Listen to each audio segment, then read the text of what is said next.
This is an original Bosch GBA 12V power tool battery. It is still in good condition.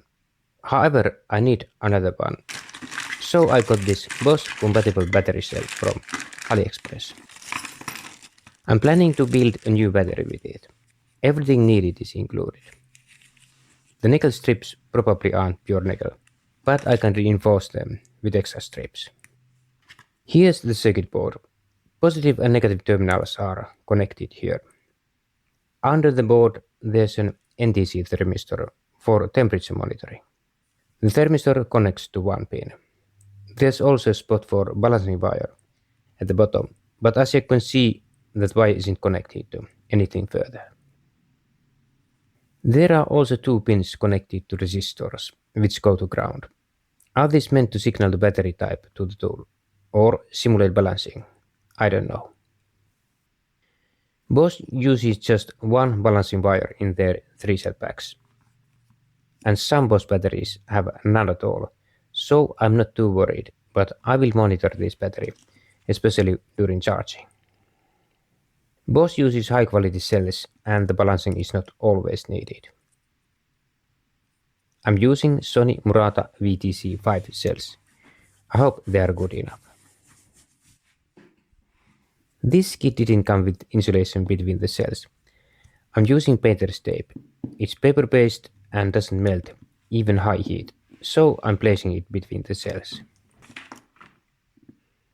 Hot glue keeps the pack in correct shape.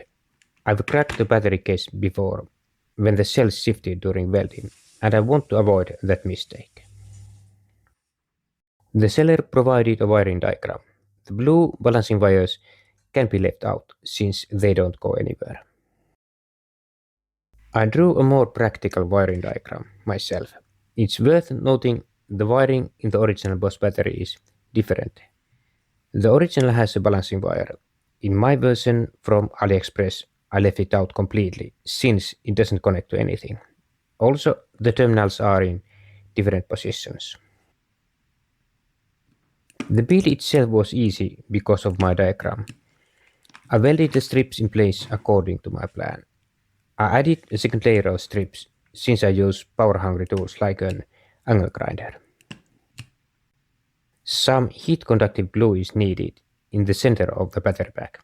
It helps transfer heat to the NTC thermistor more effectively.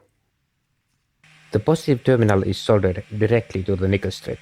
The negative terminal is on the other side and needs a piece of thick copper wire. While assembling, it's smart to protect exposed terminals with tape. A small touch with a soldering iron could cause a short and make sparks fly. I added a bit of UV glue on the edge to fill the space where I left out the useless balancing wire. The glue itself is poor quality, but perfect for filling small gaps. So this battery has no balancing. I'll open it and measure the cell voltages after some use. If one cell is too low, the others might overcharge. During discharge, a weak cell could also be overdrained. That could damage the battery or even cause a fire. So I will always stay close when charging. Still, I'm not too concerned. Bosch doesn't balance all their lithium-ion packs either.